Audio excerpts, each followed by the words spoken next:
മുൻകാല ചോദ്യങ്ങളിലൂടെ കടന്നു പോകുന്നതിൻ്റെ ഗുണം ഒരു നല്ല റിവിഷൻ നടക്കുമെന്നുള്ളതാണ്. പഠിച്ചു തുടങ്ങുന്നവരാവട്ടെ, പഠനത്തിൻ്റെ മധ്യത്തിൽ നിൽക്കുന്നവരാകട്ടെ, നന്നായി പഠിച്ചു പോകുന്നവരാകട്ടെ, ഈ മൂന്ന് പേർക്കും ഗുണം ചെയ്യുന്ന ഒരൊറ്റ മൂലിയാണ് മുൻകാല ചോദ്യങ്ങൾ. പഠിച്ചു തുടങ്ങുന്നവർക്ക് മുൻകാല ചോദ്യങ്ങളിലൂടെ കടന്നു പോകുമ്പോൾ തീർച്ചയായിട്ടും നിങ്ങൾ ഏത് വിഷയത്തിനാണ് പ്രാധാന്യം കൊടുക്കേണ്ടത്, എങ്ങനെയുള്ള ചോദ്യങ്ങളാണ് വരുന്നത്, ഏതാണ് അതിൻ്റെ സോഴ്സ് എന്ന് മനസ്സിലാക്കാൻ പറ്റും. അതുപോലെ തന്നെ മധ്യത്തിൽ നിൽക്കുന്നവരാണെങ്കിൽ അവരുടെ സ്ട്രെങ്ത് എവിടെയാണ്, ഏത് വിഷയത്തിലാണ് ഞാൻ ഇപ്പോൾ സ്ട്രെങ്ത് ആയിട്ട് നിൽക്കുന്നത്, എവിടെയാണ് എൻ്റെ വീക്ക്നെസ്, ഏതെല്ലാം സബ്ജക്റ്റുകളിലാണ് ഞാൻ പിറകോട്ട് പോകുന്നത്, അപ്പോൾ അത് പരിഹരിച്ചെടുക്കാൻ പറ്റും. നന്നായി പഠിച്ചവർക്ക് അവരെ സംബന്ധിച്ചിടത്തോളം എല്ലാ മേഖലകളിലൂടെയും കടന്നു പോകുന്ന ഒരു റിവിഷനാണ്. ചില വസ്തുതകൾ മറന്നു പോയിട്ടുണ്ടെങ്കിൽ ആ ഭാഗം ഉറപ്പിക്കാനുള്ള അവസരം കൂടിയാണ്. ഇപ്പം മുൻകാല ചോദ്യങ്ങൾ പഠിക്കുക. ഏത് PSCയുടെ ഏത് സ്റ്റേജിൽ നിൽക്കുന്ന ആളാണെങ്കിലും നിങ്ങൾ മുൻകാല ചോദ്യങ്ങളിലൂടെ കടന്നു പോകണം. ഹായ് ഫ്രണ്ട്സ്, വിൻഡോസ് ജുവിൻ്റെ പുതിയ ക്ലാസ്സിലേക്ക് സ്വാഗതം. ഞാൻ രഘുനന്ദനൻ MB. അപ്പോൾ ക്ലാസ്സിലേക്ക് കടക്കുന്നതിന് മുമ്പ് ഈ മുൻകാല ചോദ്യങ്ങൾ 2020 മുതൽ ഇന്നേ വരെ ചോദിച്ച എല്ലാ ചോദ്യങ്ങളും ഉൾപ്പെടുത്തിയിട്ടുള്ള ഈ സീക്വൻസ്, അതിൽ നിന്ന് ചോദ്യങ്ങൾ കിട്ടാൻ ജനറൽ നോളേജ് ഉൾപ്പെടും, അതായത് ജോഗ്രഫിയും ഹിസ്റ്ററിയും എല്ലാം ഉൾപ്പെടുന്ന, ഭരണഘടനയും ഉൾപ്പെടുന്ന general knowledge, current affairs, maths, English, Malayalam 2020 മുതൽ ഇന്നേ വരെ ചോദിച്ച മുഴുവൻ ചോദ്യങ്ങളും ഉൾപ്പെടുത്തുന്ന ഒരു സീക്വൻസ് ആണ്. ഇത് തുടർന്നു പോകും. ഇത് സ്ഥിരമായി കിട്ടുന്നതിന്, ഇതിൽ നിന്നുള്ള എക്സാമുകൾ ചെയ്യുന്നതിന്, ഇതിലുള്ള പോളുകൾ ടെലിഗ്രാമിൽ ചെയ്യുന്നതിന്, ഇതിൻ്റെ PDF-കൾ, അതുപോലെ തന്നെ SCRTയുടെ PDF-കളൊക്കെ ലഭിക്കുന്നതിന് നിങ്ങളുടെ ടെലിഗ്രാം ചാനലിൽ ജോയിൻ ചെയ്യുക. അതിൻ്റെ ലിങ്ക് താഴെ നൽകിയിട്ടുണ്ട്. നമുക്ക് ക്ലാസ്സിലേക്ക് പ്രവേശിക്കാം. കേരള സംസ്ഥാന ചലച്ചിത്ര അക്കാദമിയുടെ ചുമതല വഹിക്കുന്ന മന്ത്രി ആരാണ്? കേരള സംസ്ഥാന ചലച്ചിത്ര അക്കാദമിയുടെ ചുമതല വഹിക്കുന്ന മന്ത്രി സജി ചെറിയാനാണ്. സജി ചെറിയാനാണ്. അപ്പോൾ കേരള സംസ്ഥാനത്തെ മന്ത്രിമാരുടെ ചുമതലകൾ നിങ്ങൾ പഠിച്ചിരിക്കണം PSCക്ക്. ഓക്കെ, നമുക്ക് സജി ചെറിയാൻ്റെ നമുക്കൊന്ന് നോക്കാം. സജി ചെറിയാൻ്റെ ചുമതല വഹിക്കുന്ന വകുപ്പുകൾ എന്ന് പറയുന്നത് ഫിഷറീസ് ഉണ്ട്, ഹാർബർ എഞ്ചിനീയറിംഗ് ഉണ്ട്, ഫിഷറീസ് സർവകലാശാലയുണ്ട്. ഓർത്തിരിക്കാൻ എളുപ്പമാണ്. ഫിഷറീസ് ഉണ്ട്, ഫിഷറീസ് സർവകലാശാലയും ഉണ്ട്. ഹാർബർ എഞ്ചിനീയറിംഗ് തുറമുഖവുമായി ബന്ധപ്പെട്ടതാണ്. അതുപോലെ തന്നെ യുവജനകാര്യവുമായി ബന്ധപ്പെട്ടതാണല്ലോ സംസ്കാരം എന്ന് പറയുന്നത്, സാംസ്കാരികം. അതുമായി ബന്ധപ്പെട്ട തന്നെയല്ലേ കേരള സംസ്ഥാന ചലച്ചിത്ര വികസന കോർപ്പറേഷനും കേരള സംസ്ഥാന ചലച്ചിത്ര അക്കാദമിയും കേരള സംസ്ഥാന സാംസ്കാരിക പ്രവർത്തക ക്ഷേമനിധി ബോർഡും. വെറുതെ ഇത് കയറുകയല്ല ചെയ്യേണ്ടത്. നമ്മൾ ഇത്തരം കാര്യങ്ങൾ കേൾക്കുമ്പോൾ കണക്ട് ചെയ്യാൻ നോക്കുക പരമാവധി. അപ്പോൾ Saji Cherian fisheries, harbour engineering, fisheries സർവകലാശാല, യുവജനകാര്യം, സാംസ്കാരികം, അതുപോലെ തന്നെ കേരള സംസ്ഥാന ചലച്ചിത്ര വികസന കോർപ്പറേഷൻ, കേരള സംസ്ഥാന ചലച്ചിത്ര അക്കാദമി, കേരള സംസ്ഥാന സാംസ്കാരിക പ്രവർത്തക ക്ഷേമനിധി ബോർഡ്.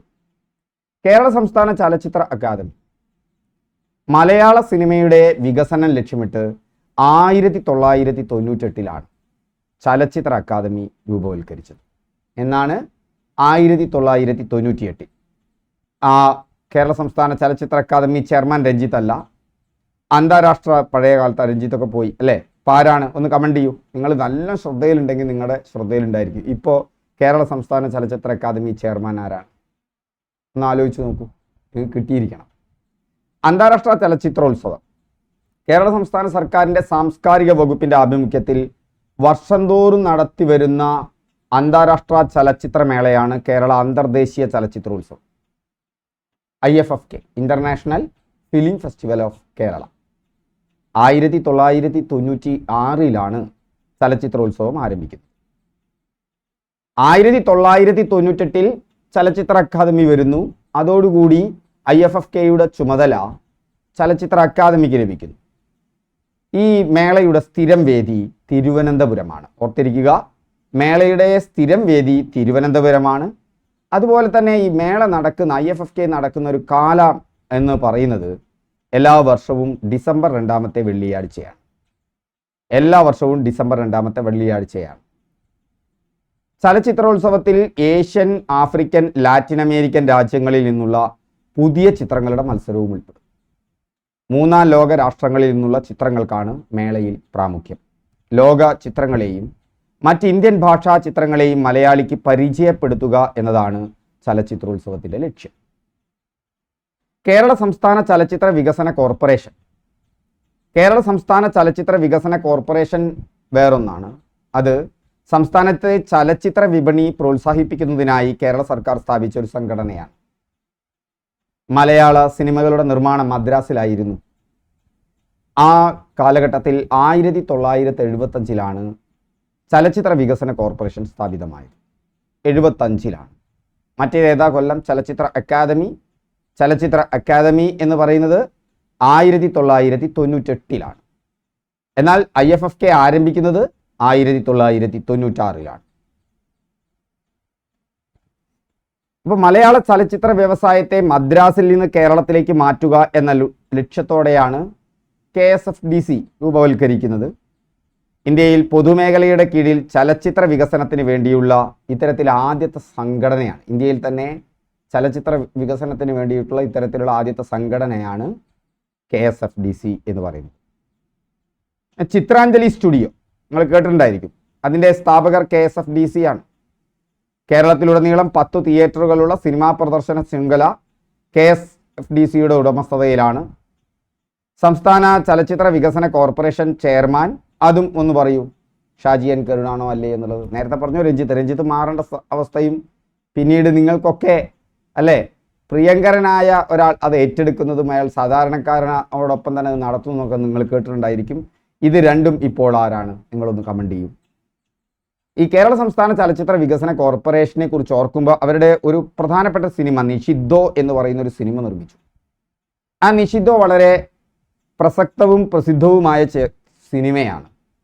നിഷിദ്ധോ സിനിമ കാനഡയിലെ ഒട്ടാവ ഇന്ത്യൻ ഫിലിം ഫെസ്റ്റിവലിൽ അവാർഡ് 2022 നേടുകയുണ്ടായി. നിഷിദ്ധോ സംവിധാനം ചെയ്തത് താര രാമാനുജനാണ്. സ്ത്രീ ശാക്തീകരണ കാഴ്ചപ്പാടിൽ ഊന്നിയാണ് ഈ നിഷിദ്ധോ സിനിമ എന്ത് ചെയ്തിട്ടുള്ളത്? രൂപവൽക്കരിച്ചിട്ടുള്ളത്. നിലവിലെ Kerala public service commission chairman അത് ഡോക്ടർ MR ബൈജു ആണ്. എത്ര ജില്ലാ സഹകരണ ബാങ്കുകളെ സംയോജിപ്പിച്ചാണ് Kerala state cooperative bank limited രൂപീകരിച്ചത്? 13 ജില്ലാ സഹകരണ ബാങ്കുകളെ സംയോജിപ്പിച്ചാണ് Kerala state cooperative bank limited രൂപീകരിച്ചത്. ഈ ചോദ്യം വരുമ്പോൾ മലപ്പുറം ജില്ലാ സഹകരണ ബാങ്ക് ഇതിൽ അംഗമായിരുന്നില്ല. ഇന്ന് മലപ്പുറം ജില്ലാ സഹകരണ ബാങ്കും കേരള ബാങ്കിൽ ലയിച്ചു. അപ്പോൾ ഇപ്പോൾ 14 സഹകരണ ബാങ്കുകളും കൂടി ലയിച്ചാണ് കേരള സംസ്ഥാന കോഓപ്പറേറ്റീവ് ബാങ്ക് ലിമിറ്റഡ് ഉണ്ടായത്. പക്ഷേ രൂപീകരിക്കുമ്പോൾ 13 ആയിരുന്നു. 2019 നവംബർ 29 പ്രവർത്തനം ആരംഭിച്ചത്. അതും കൂടി ഓർത്തു വെച്ചോളൂ. 54ാമത് സംസ്ഥാന ചലച്ചിത്ര പുരസ്കാരം അതൊന്ന് ഓർത്തു വെച്ചോളൂ. മികച്ച നടൻ പൃഥ്വിരാജാണ് ആട് ജീവിതം കേട്ടോ. 54ാമത് സംസ്ഥാന ചലച്ചിത്ര പുരസ്കാരം മികച്ച നടൻ പൃഥ്വിരാജ് ആട് ജീവിതം. മികച്ച നടി ഉള്ളൊഴുക്ക്. അതുപോലെ തന്നെ അത് ഉർവശിയാണ്. മികച്ച നടി ഉർവശി, ഉള്ളൊഴുക്ക്. ബീന ആർ ചന്ദ്രൻ, തടവ്. 2 പേർക്ക് കിട്ടിയിട്ടുണ്ട്. മികച്ച നടി ഒന്ന് ഉർവശിയുണ്ട്, അത് ഉള്ളൊഴുക്ക് എന്നുള്ള സിനിമയിൽ. ബീന ആർ ചന്ദ്രൻ, തടവി. മികച്ച ചിത്രം കാതൽ ദിക്കൂർ. സംവിധായകൻ ജിയോ ബേബി. മികച്ച സംവിധായകൻ ബ്ലസ്സി. ചിത്രം ആടുജീവിതം. അപ്പോൾ ആടുജീവിതത്തിന് 2 കിട്ടിയിട്ടുണ്ട്.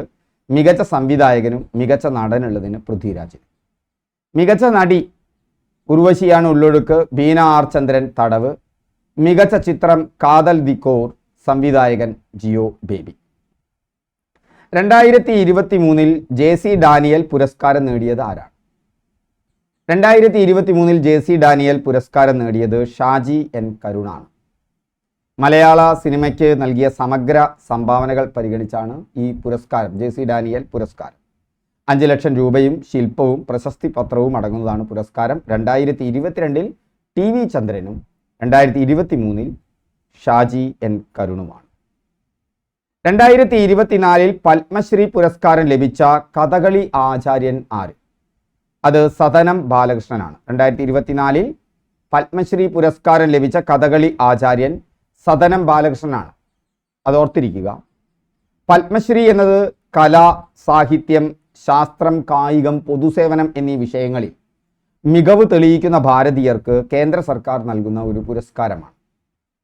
ഭാരതരത്നം, പത്മവിഭൂഷൺ, പത്മഭൂഷൺ എന്നീ പുരസ്കാരങ്ങൾ കഴിഞ്ഞാൽ ഭാരതീയർക്ക് കിട്ടുന്ന ഏറ്റവും ഉയർന്ന പുരസ്കാരമാണ് പത്മശ്രീ. അപ്പോൾ ഭാരതരത്നം, പത്മവിഭൂഷൺ, പത്മഭൂഷൺ എന്നീ പുരസ്കാരങ്ങൾ കഴിഞ്ഞാൽ ഭാരതീയർക്ക് കിട്ടുന്നാവുന്നതിലെ ഏറ്റവും ഉയർന്ന പുരസ്കാരം ഏതാണ്?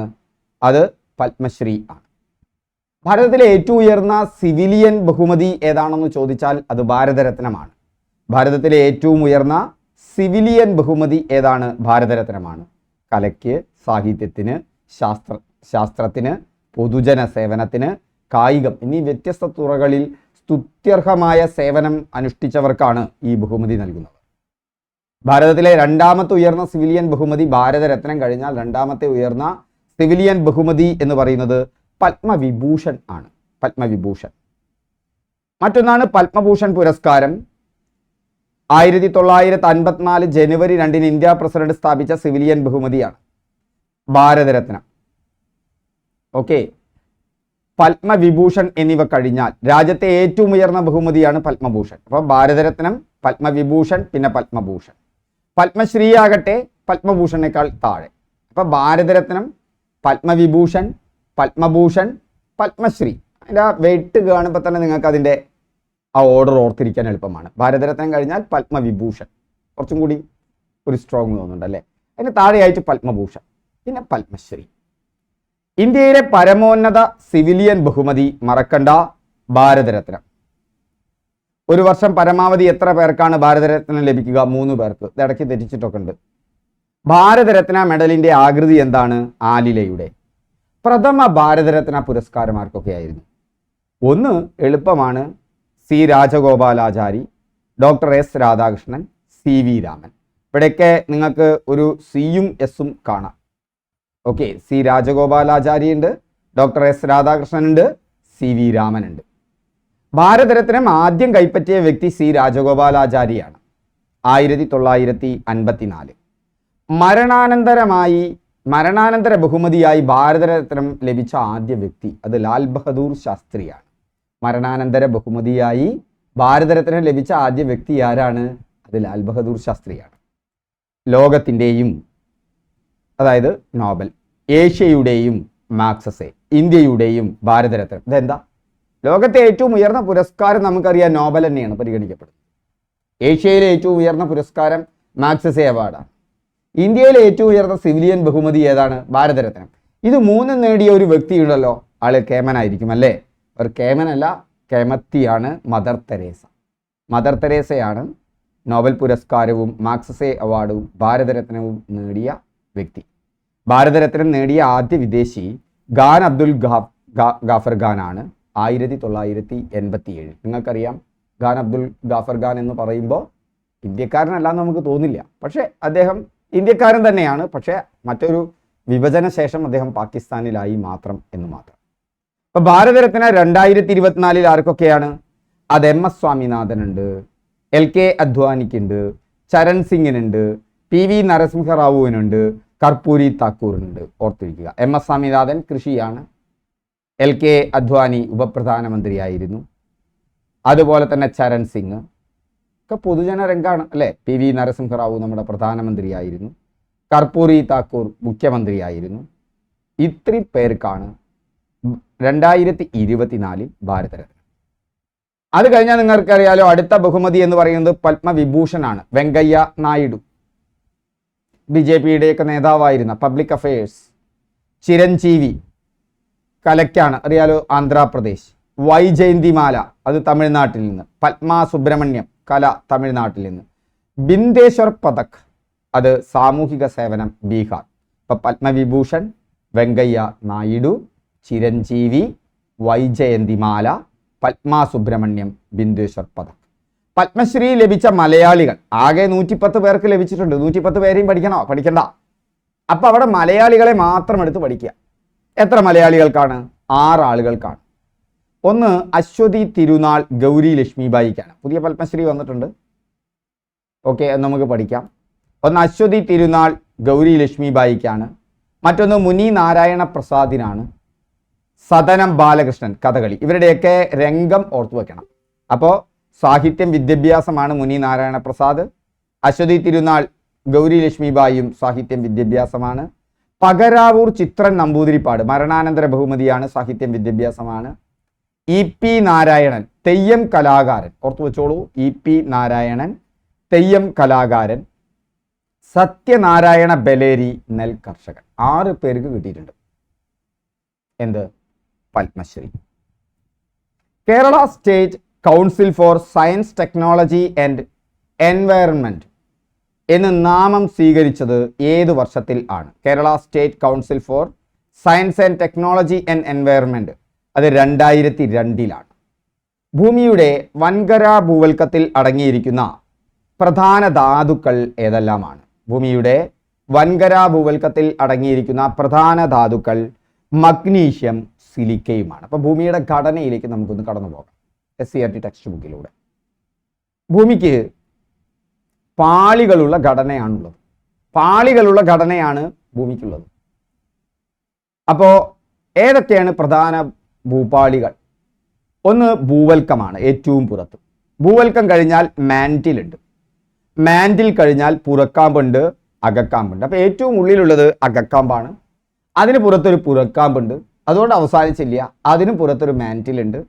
പിന്നെ ഭൂവൽക്കമുണ്ട്. അപ്പോൾ ഭൂവൽക്കം, മാൻറ്റിൽ, പുറക്കാമ്പ്, അകക്കാമ്പ്. ഒന്നുകൂടി മനസ്സിൽ ശ്രദ്ധിച്ച് കേട്ടോക്കൂ.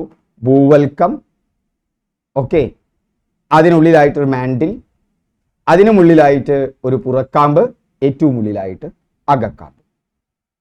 അപ്പോൾ ഇതൊക്കെ SCERT ഭാഗമാണ്. എന്താണ് ഭൂവൽക്കം എന്ന് പറഞ്ഞാൽ? താരതമ്യേന കനം കുറഞ്ഞ പുറംപാളിയാണ് ഭൂവൽക്കം. ഭൂവൽക്കം എന്ന് പറഞ്ഞാൽ കനം കുറവാണ്. വരം കുറവാണെന്ന് വിചാരിച്ചിട്ട് അത്ര കുറവൊന്നുമല്ല. ഭൂമിയുടെ കനം നോക്കുമ്പോൾ അതിന് കനം കുറവാണ്. 40 കിലോമീറ്റർ കനമുണ്ട്. ഈ ഭൂവൽക്കത്തിന് തന്നെ 2 ഭാഗമുണ്ട്. അതെന്താ? കരഭാഗവും സമുദ്രഭാഗവും. അതായത് വൻകര ഭൂവൽക്കവും സമുദ്രതട ഭൂവൽക്കവും. അപ്പം ഭൂവൽക്കത്തിന് തന്നെ 2 ഭാഗമുണ്ട്. ഒന്നാണ് വൻകര ഭൂവൽക്കം, മറ്റത് സമുദ്രതട ഭൂവൽക്കം. മുഖ്യമായും എന്താണ് വൻകര ഭൂവൽക്കത്തിൽ? വൻകര ഭൂവൽക്കത്തിലാണ് സിയാൽ. വൻകര ഭൂവൽക്കത്തിൽ നിങ്ങൾ വൻകരയിൽ വലിയൊരു മരം നമ്മൾ കാണുന്ന നമ്മുടെ നാട്ടിൽ ആലല്ലേ, അത് ആലോർത്ത് വെച്ചാൽ മതി. സിയാൽ, സിയാലാണ് വൻകര ഭൂവൽക്കത്തിൽ. അപ്പോൾ സിലിക്കണും അലുമിനിയം, സിലിക്കയും അലുമിന, ഇതാണ് സിയാൽ എന്ന് പറയുന്നത്. എന്നാൽ കടൽ തറ ഭൂവൽക്കം അത് സിമയാണ്. മാ എന്ന് പറഞ്ഞാൽ മത്സ്യം എന്ന് ഓർത്ത് വെച്ചാൽ മതി. രണ്ടിലും സിയാലുണ്ട്, രണ്ടിലും സിലിക്കയുണ്ട്. മറ്റോടത്ത് മഗ്നീഷ്യമാണ്. അപ്പൊ വൻകരയിൽ ആലുണ്ട്, അപ്പൊ സിയാൽ. സിലിക്ക ആരാണ്? അലുമിന. മറ്റോടത്തോ സിലിക്ക മഗ്നീഷ്യം, മത്സ്യം മഗ്നീഷ്യം എന്നോർത്തിരിക്കും. ഇനി മാൻറ്റിലോ? 40 കിലോമീറ്റർ അല്ലേ ഭൂവൽക്കത്തിന്റെ കനം. മാൻറ്റില് ഭൂവൽക്കത്തിന് തൊട്ട് താഴെയായി 2900 കിലോമീറ്റർ വരെ വ്യാപിച്ചു കിടക്കുന്ന പാളിയാണ്. ചില്ലറയാണോ? സിലിക്കൺ സംയുക്തങ്ങളാൽ നിർമ്മിതമാണ് ഉപരി മാൻറ്റിൽ. അത് ഖരാവസ്ഥയിലാണ്. ഈ മാൻറ്റിലിൽ തന്നെ ഉപരി മാൻറ്റിലുണ്ട്.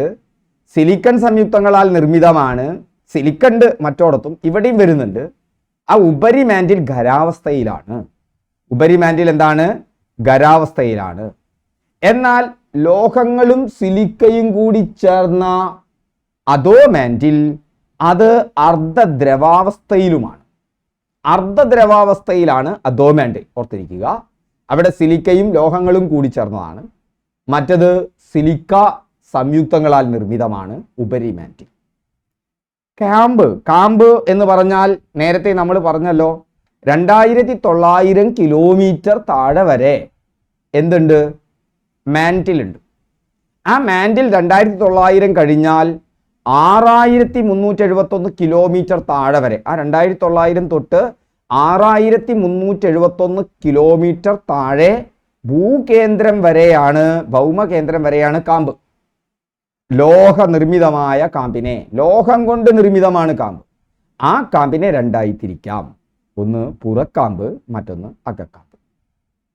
പുറക്കാമ്പിൽ വസ്തുക്കൾ ദ്രവാവസ്ഥയിലാണ്. നോക്കൂ, മാൻറ്റിലിൽ, ഉപരി മാൻറ്റിലിൽ ഖരാവസ്ഥയാണ്, എന്നാൽ അധോ മാൻറ്റിൽ അർദ്ധദ്രവാവസ്ഥയിലാണ്. ഇനി ലോഹനിർമ്മിതമായ പുറക്കാമ്പ് അത് വസ്തുക്കൾ ദ്രവാവസ്ഥയിലാണ്. എന്നാൽ അകക്കാമ്പോ വീണ്ടും ഈ പാളികളുടെ സമ്മർദ്ദത്താൽ, ബാഹ്യപാളികളുടെ സമ്മർദ്ദത്താൽ ഖരാവസ്ഥയിലാണ്. അപ്പൊ വൻകര ഭൂവൽക്കം വൻകര ഭൂവൽക്കത്തെ രണ്ടായി തിരിച്ചിട്ടുണ്ട്. ഏതെല്ലാമാണത്? വൻകര ഭൂവൽക്കത്തെ ഭൂവൽക്കത്തെ രണ്ടായി തരം തിരിച്ചിട്ടുണ്ട്. ഏതാണത്? വൻകര ഭൂവൽക്കം, സമുദ്ര ഭൂവൽക്കം. വൻകര ഭൂവൽക്കത്തില് സിയാലുണ്ട്. സിയാൽ എന്ന് പറഞ്ഞാൽ സിലിക്ക, അലുമിന. സമുദ്ര ഭൂവൽക്കത്തിൽ സിമയാണ്, സിലിക്കയും മഗ്നീഷ്യവും. ഏകദേശം 40 കിലോമീറ്റർ വരെ ആഴത്തിലുള്ള കനമുള്ള ഒരു പാളി. ആ 40 മുതൽ 2900 വരെ മാൻറ്റിലാണ്. അതിനൊരു ഉപരി മാൻറ്റിലുമുണ്ട്, അധോ മാൻറ്റിലുമുണ്ട്. ഉപരി മാൻറ്റിൽ സിലിക്കൺ സംയുക്തങ്ങളാലാണ്, അത് ഖരാവസ്ഥയിലാണ്. അധോ മാൻറ്റിൽ സിലിക്കണുമുണ്ട്, ലോഹങ്ങളുമുണ്ട്, അർദ്ധ ദ്രാവകാവസ്ഥയിലാണ്. അല്ലേ? 2900 കിലോമീറ്റർ വരെ. അത് കഴിഞ്ഞാൽ പിന്നെ വരുന്നതാണ് കാമ്പ്.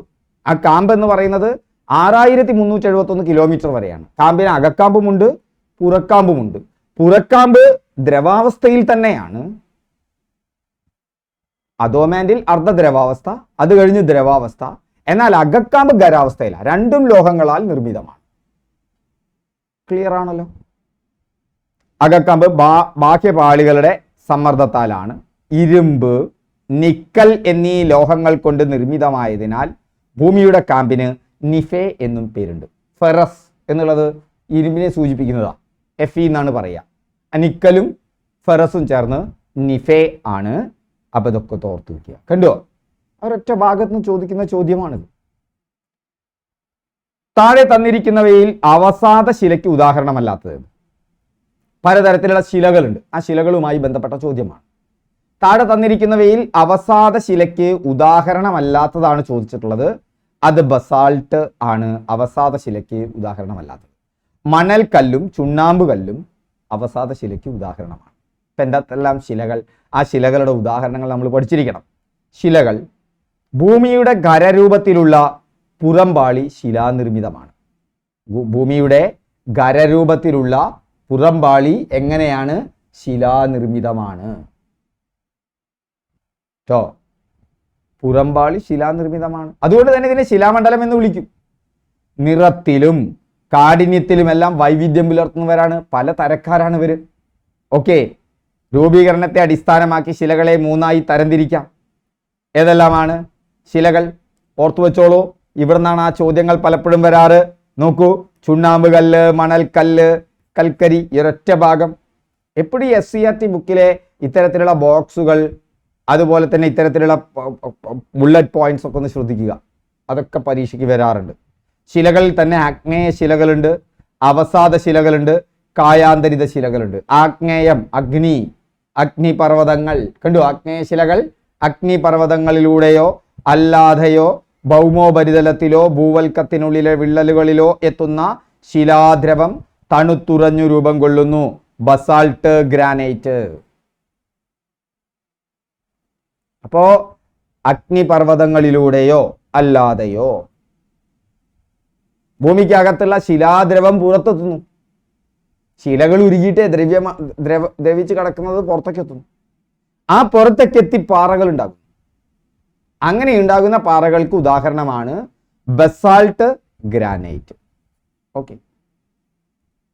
ശിലകൾ പൊടിഞ്ഞുണ്ടായ അവസാദങ്ങളോ, ഈ ശിലകൾ പൊടിയില്ലേ, ആ പൊടിഞ്ഞുണ്ടാകുന്ന അവസാദങ്ങളോ സസ്യജന്തുജാലങ്ങളുടെ അവശിഷ്ടങ്ങളോ താഴ്ന്ന പ്രദേശങ്ങളിൽ നിക്ഷേപിക്കപ്പെട്ട് ദൃഢീകരിച്ച് രൂപം കൊള്ളും. അതാണ് അവസാദ ശിലകൾ. ഈ ശിലകൾ പൊടിഞ്ഞുണ്ടാകുന്ന അവസാദങ്ങളോ അല്ലെങ്കിൽ സസ്യജന്തുക്കളുടെ അവശിഷ്ടങ്ങളോ താഴെ വന്ന് നിക്ഷേപിക്കപ്പെട്ട് അത് ദൃഢീകരിച്ച് ശിലകൾ ഉണ്ടാകുന്നു. ഉദാഹരണം ചുണ്ണാമ്പുകല്ല്, മണൽക്കല്ല്, കൽക്കരി. ചുണ്ണാമ്പുകല്ല്, മണൽക്കല്ല്, കൽക്കരി. ഒരു ഇത്തിരി ശ്രദ്ധ കൊടുത്തത് മനസ്സിലാവും. കായാന്തരിത ശിലകൾ, കായാന്തരീ ശിലകൾ, കായാന്തരിത ശിലകൾ എന്നും പറയാറുണ്ട്. കായാന്തരീ ശിലകൾ. ഈ ആഗ്നേയ ശിലകളുണ്ടല്ലോ, അല്ലെങ്കിൽ അവസാദ ശിലകളുണ്ടല്ലോ. ആഗ്നേയ ശിലകൾ അഗ്നിപർവ്വതമോ അല്ലാതെയോ ഭൂമിക്കുള്ളിലുള്ള ശിലാദ്രവം പുറത്തെത്തി വരികയാണ്. അല്ലെങ്കിൽ അവസാദങ്ങൾ നിക്ഷേപിച്ചുണ്ടായി വരുന്നതാണ് അവസാദ ശിലകൾ. ഈ രണ്ട് ശിലകളും ഉന്നത താപമർദ്ദ മാറ്റങ്ങൾക്ക് വിധേയമായി. അവിടെ ഓർക്കണം കേട്ടോ, താപം, മർദ്ദം എന്നിവയുടെ മാറ്റങ്ങൾക്ക് വിധേയമായി അവയ്ക്ക് പുനഃപരലീകരണം സംഭവിച്ചു. പുനഃപരലീകരണം സംഭവിച്ച് രൂപം കൊള്ളുന്നു? Nice, marble, schist. ഇതാണ് കായാന്തരിത ശിലകൾ. Nice, marble, schist. അപ്പൊ കായാന്തരിത ശിലകൾ മനസ്സിലായല്ലോ, പുനഃപരലീകരണം സംഭവിച്ച് രൂപം കൊള്ളുന്നു. ഇവിടുത്തെ ചോദ്യം എന്തായിരുന്നു? ചോദ്യം ഒന്ന് ഓർത്ത് നോക്കൂ, അവസാദശിലയ്ക്ക് ഉദാഹരണമല്ലാത്തത്. അപ്പൊ അവിടെ നമുക്കറിയാം മണൽക്കല്ലുണ്ട്, ചുണ്ണാമ്പ് കല്ലുണ്ട്, കൽക്കരി ഉണ്ട്. പക്ഷെ ബസാൾട്ട് അതില്ല. ബസാൾട്ട് എന്താണ്? ബസാൾട്ട് അഗ്നിപർവ്വത ശിലകൾക്ക് ആഗ്നേയശിലകൾക്ക് ഉദാഹരണം. ബസാൾട്ട് കാണപ്പെടുന്നത് എവിടെയാണ്? ഉപദ്വീപീയ പീഠഭൂമിയിൽ, ഡെക്കാൻ പീഠഭൂമിയിൽ ബസാൾട്ടാണ് കാണപ്പെടുന്നത്. ആ ബസാൾട്ട് പൊടിഞ്ഞാണ് കറുത്ത മണ്ണ് രൂപം കൊള്ളുന്നത് നമ്മൾ പഠിച്ചിട്ടുണ്ട്. ഐക്യരാഷ്ട്ര സംഘടന എല്ലാ വർഷവും ലോക മണ്ണു ദിനമായി ആചരിക്കുന്നത് എന്നാണ്? അത് ഡിസംബർ 5-നാണ്. ഡിസംബർ 5-നാണ് ലോക മണ്ണു ദിനം. ലോക മണ്ണു ദിനം ഡിസംബർ 5. താഴെ തന്നിരിക്കുന്നവയിൽ മടക്കു പർവ്വത നിരയ്ക്ക് ഉദാഹരണം. മടക്കു പർവ്വതത്തെ കുറിച്ച് നമ്മൾ 9ാം ക്ലാസ്സിലെ ജോഗ്രഫിയുമായി ബന്ധപ്പെട്ട് PSC ക്വസ്റ്റ്യൻ വന്നപ്പോൾ തന്നെ നമ്മൾ ഈ സീരീസിൽ ഡിസ്കസ് ചെയ്തിട്ട് അതും കൂടി ഒന്ന് കാണുക. അപ്പം ഇതിനു മുമ്പ് 12 എണ്ണം കഴിഞ്ഞിട്ടുണ്ട്.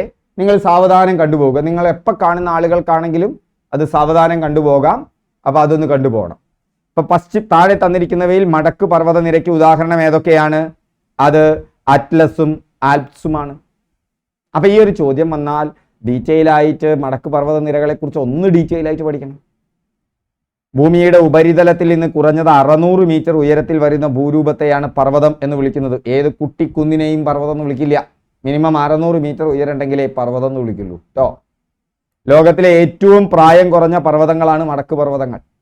ഏറ്റവും പ്രായം കുറഞ്ഞ നമ്മുടെ ഹിമാലയൊക്കെ മടക്കു പർവ്വത പ്രായം കുറഞ്ഞതാ, പക്ഷെ നല്ല ഹൈറ്റാ അല്ലേ? ഭൂപാളികൾ കൂട്ടിയടിക്കുമ്പോൾ മടക്കു പർവ്വത നിരകൾ ഉടലെടുക്കുന്നു. 9ാം ക്ലാസ്സിലെ പാഠത്തിൽ ഹിമാലയ രൂപീകരണം, അതുമായി ബന്ധപ്പെട്ട് ഏത് കടലിന്റെ അടിത്തട്ടാണ് ഉയർന്നു വന്നത്? ഒന്ന് കമന്റ് ചെയ്യാൻ പറ്റുമോ? ഹിമാലയം, ആൻഡീസ്, റോക്കി പർവ്വത നിരകൾ. ഹിമാലയം, ആൻഡീസ്, റോക്കി ഒക്കെ പുതിയ പേരാണ് അല്ലേ? ആൻഡി, റോക്ക്, അല്ലേ? കേൾക്കുമ്പോൾ റോക്കി അതൊക്കെ പുതിയ പേരാണ്. ഹിമാലയം മാത്രമാണ് ഒരു പഴയ പേര്. അപ്പോൾ ആലോചിച്ചാൽ മതിയൊക്കെ ഈ മടക്കു പർവ്വതങ്ങൾ പുതിയ പർവ്വതങ്ങളാണ്. ഇതൊക്കെ മടക്കു പർവ്വത നിരകൾക്ക് ഉദാഹരണമാണ്. ലോകത്തിലെ ഏറ്റവും ഉയരമുള്ള പർവ്വതം ഏതാ? ഹിമാലയമാണ്. ലോകത്തിന്റെ മേൽക്കൂര എന്ന് വിളിക്കുന്നത് പണ്ടത്തെ ചോദ്യം. ഇപ്പൊ PSCക്ക് വീണ്ടും കൂടുതൽ കാണുന്നുണ്ട്. പാമീറിനെ ലോകത്തിന്റെ മേൽക്കൂര എന്നാണ് വിളിക്കുന്നത്. പുതിയ 9ാം ക്ലാസ്സിലെ പാഠത്തിലുണ്ട്. സൗരയൂഥത്തിലെ ഏറ്റവും വലിയ കൊടുമുടി ഏതാ? ഇന്ത്യയിലെ ഏറ്റവും വലിയ ലോകത്തെ ഏറ്റവും വലിയ കൊടുമുടി നിങ്ങൾക്കറിയാം, എവറസ്റ്റാ. സൗരയൂഥത്തിലെ ഏറ്റവും വലിയ കൊടുമുടി അത് ചൊവ്വയിലാണ് കേട്ടോ. മൗണ്ട് ഒളിമ്പസ് എന്നാണ് അതിന്റെ പേര്. Mount Olympus.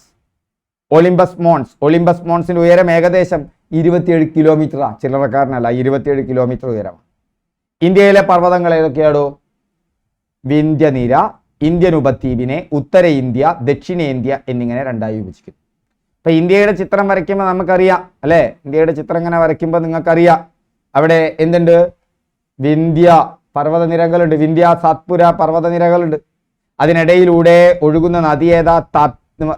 അതിനിടയിലൂടെ വിന്ധ്യ സാത്പുര പർവ്വത നിരകളിലൂടെ ഒഴുകുന്ന നദി ഏതാണ്? അതാണ് നർമ്മദ. അത് കഴിഞ്ഞിട്ട് പിന്നെ താപ്തി ഉണ്ട്. താഴെയായിട്ട് എന്തുണ്ട്? താപ്തി ഉണ്ട് അല്ലേ? അപ്പൊ വിന്ധ്യ പർവ്വത നിര, ആ വിന്ധ്യ പർവ്വത നിര എന്തിനെ? ഇന്ത്യൻ ഉപദ്വീപിനെ രണ്ടായിട്ട് വിഭജിക്കും. ഒന്ന് ഉത്തരേന്ത്യ എന്നും ദക്ഷിണേന്ത്യ എന്നും. വിന്ധ്യയുടെ സമാന്തര മധ്യനിരയിലുള്ള മറ്റൊരു മലനിരയാണ് മധ്യപ്രദേശിലെ സത്പുര. വിന്ധ്യ സാത്പുര മലനിരയ്ക്കിടയിലൂടെയാണ് നർമ്മദാ നദി ഒഴുകുന്നത്. മേഘാലയയിലെ ഗാസി ഹിൽസ്, മേഘാലയയിലാണ് ഗാസി ഹിൽസ് അല്ലേ? ഇപ്പോൾ നമ്മുടെ പൂർവാചൽ കുന്നുകൾ എന്ന് പറയും. അതിലൊന്നാണ് ഗാസി ഹിൽസ്. അത് നമ്മുടെ വടക്ക് കിഴക്കൻ സംസ്ഥാനങ്ങളുടെ ഭാഗത്ത് മേഘാലയയിലാണ് ഗാസി. ലോകത്തെ ഏറ്റവും മഴ ലഭിക്കുന്ന ചിറാപുഞ്ചി, മൗസിൻഡ്രം എന്നിവ ഗാസി ഹിൽസിലാണ്. മേഘാലയയുടെ തലസ്ഥാനം ഏതാണെന്ന് നിങ്ങൾക്കറിയാമോ? ഷില്ലോങ് ആണ്. അത് ഗാരോ ഹിൽസിലാണ്. മേഘാലയയുടെ തലസ്ഥാനം ഷില്ലോങ്, ഗാരോ ഹിൽസിലാണ്. അതുപോലെ തന്നെ പൂർവാചൽ കുന്നുകളിലാണ്, മിസോറാമിലാണ് ലുഷായി കുന്നുകൾ. മിസോറാമിൽ ഏതുണ്ട്? ലുഷായി കുന്നുകളുണ്ട്. അപ്പോൾ ഏതൊക്കെ കുന്നുകളെ കുറിച്ച് കേട്ടു? നല്ല പേരാണല്ലേ? നല്ല രസമാണ്. ഇതൊക്കെ പഠിക്കണ്ടേന്ന് ആലോചിച്ചിട്ടാണല്ലേ. ഗാസി ഉണ്ട്, ഗാരോ ഉണ്ട്, ലുഷായി ഉണ്ട്. ഇനി നോക്കൂ പശ്ചിമഘട്ടം. പശ്ചിമഘട്ടത്തിലെ നമുക്കറിയാലോ, നമ്മുടെ അറബിക്കടലിനോട് സമാന്തരമായി കേരളം മുതൽ ഗുജറാത്ത് വരെ തീരത്ത് സ്ഥിതി ചെയ്യുന്ന പശ്ചിമഘട്ട പർവ്വതനിരകൾ. ആ പശ്ചിമഘട്ട പർവ്വതനിരകളിലെ ഏറ്റവും താഴ്ന്ന പർവ്വതനിരയാണ് പാലക്കാട് ഗ്യാപ്പ്. ഏറ്റവും താഴ്ന്ന പ്രദേശമാണ്. കേരളത്തിലെ പാലക്കാട് ജില്ലയും തമിഴ്നാട്ടിലെ കോയമ്പത്തൂർ ജില്ലയും തമ്മിലുള്ള ഒരു പാതയായി ഇത് പ്രവർത്തിക്കുന്നു. ഇനി രാജസ്ഥാനിലെ ഷിരോക്കി ജില്ലയിൽ ഒരു ആരവല്ലി പർവ്വതമുണ്ട്. ആരവല്ലി പർവ്വതം. ആ ആരവല്ലി പർവ്വതത്തിലാണ് മൗണ്ട് അബു സ്ഥിതി ചെയ്യുന്നത്. അത് രാജസ്ഥാനിലാണ് ആരവല്ലി പർവ്വതം. 1722 മീറ്റർ ഉള്ള മൗണ്ട് അബുവിലെ ഏറ്റവും ഉയരമുള്ള കൊടുമുടിയാണ് ഗുരു ശിഖർ. അപ്പം അതിലെ ഒന്നാണ് മൗണ്ട് അബു. അതിലെ ഉയരമുള്ള കൊടുമുടിയാണ് ഗുരു ശിഖർ. രാജസ്ഥാനിലെ ഏക ഹിൽ സ്റ്റേഷനും മൗണ്ട് അബു ആണ്. രാജസ്ഥാനിലെ ഏക ഹിൽ സ്റ്റേഷനാണ് മൗണ്ട് അബു. അത് ആരവല്ലി പർവ്വതനിരയിലാണ്. ഓക്കെ, മൗണ്ട് അബുവിലെ ഏറ്റവും ഉയരമുള്ള കൊടുമുടിയാണ് ഗുരു ശിഖർ. മൗണ്ട് അബുവിലാണ് ദിൽവാര ക്ഷേത്രം. 2695 മീറ്റർ ഉയരമുള്ള ദക്ഷിണേന്ത്യയിലെ ഏറ്റവും ഉയരമുള്ള കൊടുമുടി ഇടുക്കി ജില്ലയിലെ മുന്നാർ താലൂക്കിലെ ആനമുടി കൊടുമുടി. ആനമുടിയാണ് ദക്ഷിണേന്ത്യയിലെ ഉപദ്വീപീയ പീഠഭൂമിയിലെ കണ്ടോ ഉപദ്വീപീയ പീഠഭൂമിയിലെയും ദക്ഷിണേന്ത്യയിലെയും ഒക്കെ ഏറ്റവും വലിയ കൊടുമുടി എന്ന് പറയുന്നത് ആനമുടിയാണ്. ആനമുടി സ്ഥിതി ചെയ്യുന്ന താലൂക്ക് പഠിച്ചിരിക്കണം. ആനമുടി മുന്നാർ താലൂക്കിലാണ്, ഇടുക്കി ജില്ലയിലാണ്.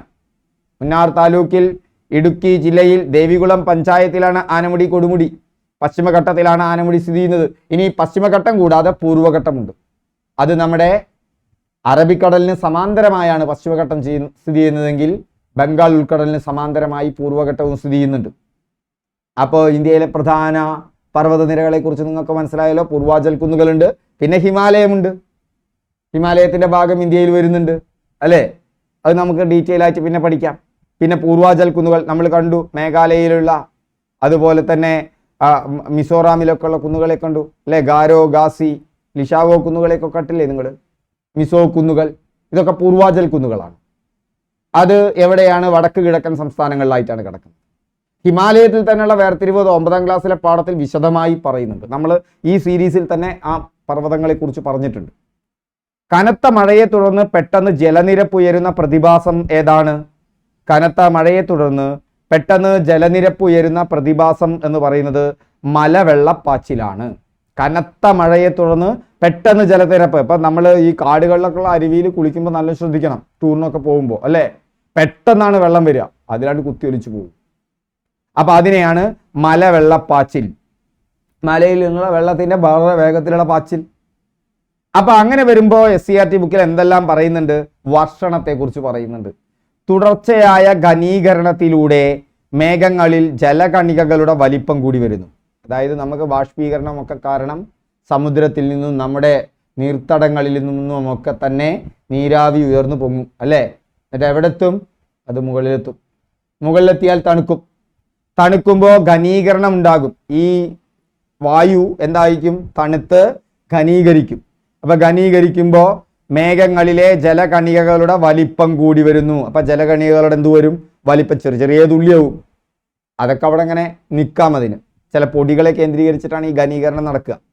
അപ്പൊ ചെറിയ തുള്ളിയാവും, അതൊന്നും താത്തയ്ക്ക് വിടില്ല. എന്നാൽ അത് വലിപ്പം കൂടി വരുമ്പോൾ ഗുരുത്വാകർഷണത്തെ പ്രതിരോധിക്കാൻ കഴിയാത്തത്ര വലിപ്പം ആർജിക്കുന്നതോടെ ജലകണികകൾ മേഘങ്ങളിൽ നിന്ന് മോചിപ്പിക്കപ്പെടുകയും വിവിധ രൂപത്തിൽ ഭൂമിയിൽ പതിക്കുകയും ചെയ്യുന്നു. ഇതാണ് വർഷണം. എന്താ വർഷണം എന്ന് മനസ്സിലായല്ലോ? വർഷണത്തിന്റെ പല രൂപങ്ങളുണ്ട്. ആ വർഷണത്തിന്റെ ഒരു രൂപം മാത്രമാണ് മഴ. വലിയ ജലത്തുള്ളികൾ ഭൂഗുരുത്വാകർഷണ ബലത്തെ പ്രതിരോധിക്കാൻ കഴിയാതെ താഴത്തേക്ക് വീഴുന്നു. അതിലൊരു രൂപം മാത്രമാണ് മഴ. അപ്പൊ മഴ എന്ന് പറഞ്ഞാൽ വർഷണമാണ്. അത് ജലത്തുള്ളികളുടെ രൂപത്തിൽ ഭൂമിയിൽ പതിക്കുന്ന സാധാരണ വർഷണ രീതിയാണ് എന്തെന്ന് പറയുന്നത്? മഴ എന്ന് പറയുന്നത്. എന്നാൽ മഞ്ഞു വീഴ്ചയോ? താപനില 0 ഡിഗ്രി സെൽഷ്യസിൽ താഴെയാകുമ്പോൾ നേർത്ത ഹിമപരലുകളുടെ രൂപത്തിൽ ഭൂമിയിൽ പതിക്കുന്നു. നേർത്ത ഹിമപരലുകളുടെ രൂപത്തിൽ ഭൂമിയിൽ പതിക്കുന്നതാണ് മഞ്ഞുവീഴ്ച. ആലിപ്പഴ വീഴ്ചയോ? മേഘത്തിൽ നിന്നും മോചിപ്പിക്കപ്പെടുന്ന ജലകണികകൾ വിവിധ തലങ്ങളിൽ വെച്ച് തണുത്ത അന്തരീക്ഷ പാളികളിലൂടെ കടന്നു വരുമ്പോൾ അവ പാളികളായി തണുത്തുറഞ്ഞ് മഞ്ഞുകട്ടകളുടെ രൂപത്തിൽ ഭൂമിയിലെത്തുന്നു. അപ്പൊ വർഷണം തന്നെ ആലിപ്പഴ വീഴ്ചയുണ്ട്, മഞ്ഞു വീഴ്ചയുണ്ട്, മഴയുണ്ട്. ഓക്കെ. ഇന്ത്യയിലെ ഏറ്റവും ഉയർന്ന ജനസംഖ്യയുള്ള സംസ്ഥാനം UP ആണ്, ഉത്തർപ്രദേശാണ്. ഇന്ത്യയിലെ ഏറ്റവും വലിയ സംസ്ഥാനം രാജസ്ഥാനാണ് കേട്ടോ. ഇന്ത്യയിലെ ഏറ്റവും വലിയ സംസ്ഥാനം രാജസ്ഥാൻ, രാജാവ് തന്നെയാണ്. ചെറിയ സംസ്ഥാനം ഗോവയാണ്. ഇന്ത്യയിൽ ഏറ്റവും ജനസംഖ്യ കൂടിയ സംസ്ഥാനം ഉത്തർപ്രദേശും ജനസംഖ്യ കുറഞ്ഞ സംസ്ഥാനം സിക്കിമുമാണ്. അപ്പോൾ ഏറ്റവും വലിയ സംസ്ഥാനം രാജസ്ഥാൻ, ഏറ്റവും ചെറിയ സംസ്ഥാനം ഗോവ, ഏറ്റവും വലിയ ജനസംഖ്യ കൂടിയ സംസ്ഥാനം ഉത്തർപ്രദേശ്, ജനസംഖ്യ കുറഞ്ഞ സംസ്ഥാനം സിക്കിം ആണ്.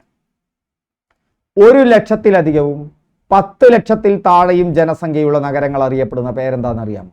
1,00,000-ൽ കൂടുതൽ ജനം, 10 ലക്ഷത്തിൽ താഴെയുള്ള ജനം. നിങ്ങൾ വസിക്കുന്നത് പഞ്ചായത്തിലാണ്. ആ പഞ്ചായത്തിലെ ജനസംഖ്യ നിങ്ങൾക്കറിയാം, അറിഞ്ഞിരിക്കണ്ടേ? എത്ര കുടുംബങ്ങളുണ്ട്? PSCക്ക് വരുന്നില്ലെങ്കിലും സാമാന്യമായിട്ടൊന്ന് അറിഞ്ഞിട്ട് നോക്കൂ.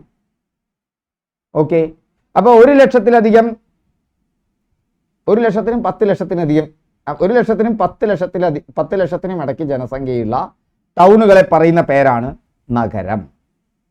അപ്പൊ ജനസംഖ്യ നഗരപ്രദേശം. 1,00,000-ൽ താഴെയാണെങ്കിൽ അത് പട്ടണമാണ് കേട്ടോ. വെറുതെ ഞാൻ നഗരത്ത് പോവുക പട്ടണത്ത് പോവുക എന്ന് പറയാൻ നിൽക്കണ്ട, അറിഞ്ഞിട്ട് മതി. 1,00,000-ൽ താഴെയാണെങ്കിൽ മാത്രം പട്ടണം എന്ന് പറയാം. 1,00,000-നും 10 ലക്ഷത്തിനും കൂടുതലാണെങ്കിൽ ഇടയിലാണ് നഗരം. 10 ലക്ഷത്തിലധികമാണെങ്കിലാണ് മെട്രോപൊളിറ്റൻ. വലുതായി അല്ലേ? 10 ലക്ഷത്തിലധികമാണെങ്കിൽ എന്തായി മാറി? മെട്രോപൊളിറ്റൻ ആയി മാറി. അനേകം നഗരങ്ങൾ രൂപം കൊള്ളുന്ന 50 ലക്ഷത്തിലധികം ജനസംഖ്യയുള്ള നഗര സമുച്ചയമാണ് മെഗാ നഗരം. 50 ലക്ഷത്തിലധികം വേണമെങ്കിൽ, 10 ലക്ഷത്തിലധികം ആണെങ്കിൽ മെട്രോപൊളിറ്റനായി, 50 ലക്ഷത്തിലധികം വരികയാണെന്ന് വെച്ചാൽ മെഗാ നഗരമായി. ഇന്ത്യയിൽ ശരത്കാലം അനുഭവപ്പെടുന്ന കാലഘട്ടം. ഇന്ത്യയിലെ കാലാവസ്ഥയെ പലതരത്തിൽ പറയാറുണ്ട്. യഥാർത്ഥത്തിൽ അത് പറയേണ്ടത് ശൈത്യകാലം, ഉഷ്ണകാലം, വടക്കു പടിഞ്ഞാറൻ മൺസൂൺ, അല്ലേ? തെക്കു പടിഞ്ഞാറൻ മൺസൂൺ, വടക്ക് കിഴക്കൻ മൺസൂൺ, ഇങ്ങനെ നമ്മൾ വിഭജിച്ച് പോയിട്ട് മുന്നത്തെ ക്ലാസ്സിൽ നമ്മളത് പറഞ്ഞിട്ടുണ്ട്. ഇനി മറ്റൊരു രീതിയിൽ പറയും ശരത്കാലം, വസന്തകാലം എന്നൊക്കെ പറയും, അല്ലേ? അതിൽ ശരത്കാലം അനുഭവപ്പെടുന്നത് സെപ്റ്റംബർ മുതൽ ഒക്ടോബർ വരെയാണ്. ഇപ്പൊ നമുക്കറിയാം ഇന്ത്യയിൽ വസന്തകാലം എന്ന് പറഞ്ഞാൽ മാർച്ച് മുതൽ ഏപ്രിൽ വരെയാണ്. മാർച്ച് മുതൽ മെയ് വരെയാണ് ഇന്ത്യയിലെ ഉഷ്ണകാലം കേട്ടോ. അതിൽ മാർച്ച് മുതൽ ഏപ്രിൽ വരെയാണ് എന്ത് കാലം? വസന്തകാലം. ഗ്രീഷ്മകാലം മെയ് മുതൽ ജൂൺ വരെയാണ്. ജൂൺ വരെയാണ്. അതിൽ മെയ് നമ്മുടെ വേനൽക്കാലത്തിൽ പെടും. മാർച്ച് മുതൽ മെയ് വരെ വേനൽക്കാലമാണ്.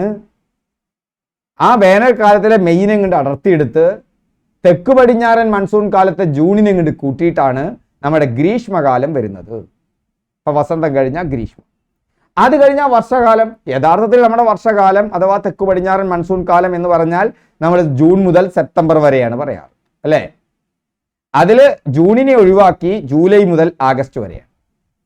അത് കഴിഞ്ഞാൽ ശരത്കാലം, അത് സെപ്റ്റംബർ ഒക്ടോബർ ആണ്. ഹേമന്തകാലം നവംബറും ഡിസംബറുമാണ്. ശിശിരകാലം ജനുവരിയും ഫെബ്രുവരിയുമാണ്. ഓർത്തു വെച്ചോളൂ. മറ്റേ കാലവും ഓർത്തു വെക്കണം. നമ്മൾ മുന്നത്തെ ക്ലാസ്സിൽ പറഞ്ഞിട്ടുണ്ട്, ഒന്ന് ഓർത്തു വെച്ചാൽ മതി. ഇന്ത്യയിലെ തെക്കു പടിഞ്ഞാറൻ മൺസൂൺ കാലം എന്ന് പറയുന്നത് ഏതാണ്?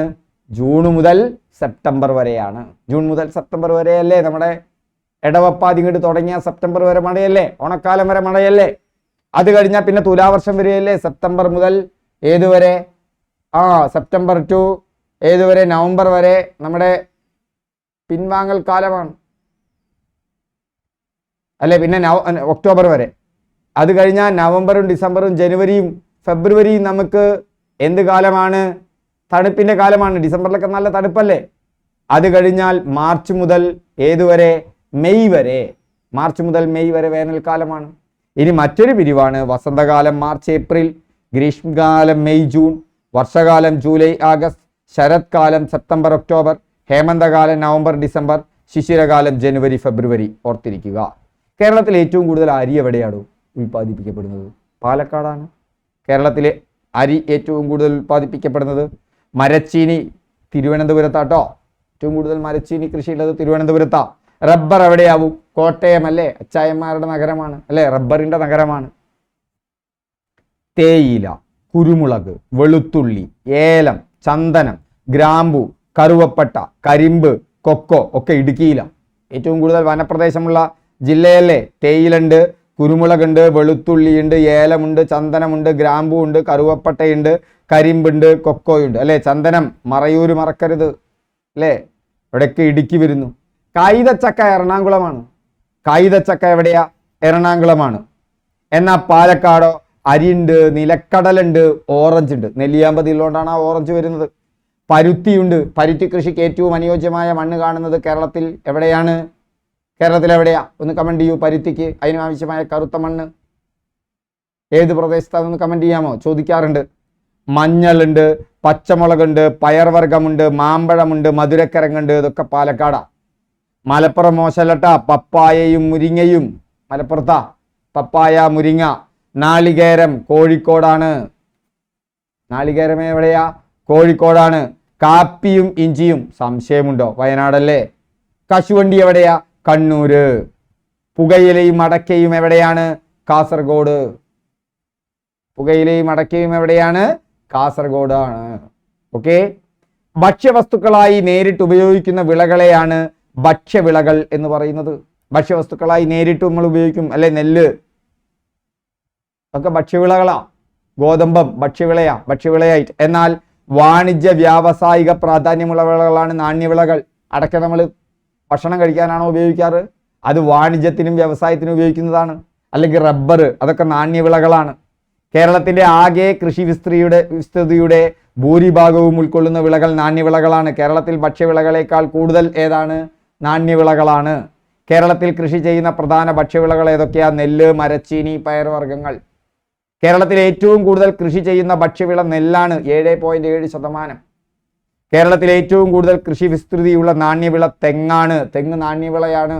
അപ്പോൾ നാളികേരം എടുത്ത് കഴിക്കണില്ലേ നോക്കും. നാളികേരം അധികവും വെളിച്ചെണ്ണ മറ്റു കാര്യങ്ങൾക്കൊക്കെയല്ലേ ഉപയോഗിക്കുന്നത്. കേരളത്തിന്റെ മുഖ്യ ഭക്ഷ്യവിള നെല്ല്. കേരളത്തിൽ ഏറ്റവും കൂടുതൽ ഭൂമി കാർഷിക ആവശ്യത്തിന് ഉപയോഗിക്കുന്ന ജില്ല പാലക്കാടാട്ടോ.